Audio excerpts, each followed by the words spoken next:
Welcome to MiConvert. In this tutorial, I'll show you how to convert ODP files to PPT format, completely free and online. Open your browser and search for ODP to PPT MiConvert.com. Click on the first result to go directly to the converter.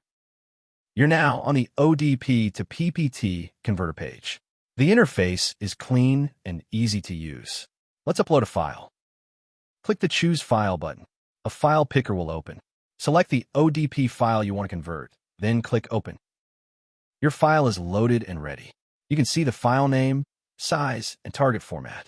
Click Convert now to start the conversion. The conversion is in progress. You can see the progress bar moving. This usually takes just a few seconds. Done. Your file has been converted successfully. Click Download to save the PPT file to your computer. That's it. Visit MiConvert.com for more free conversion tools.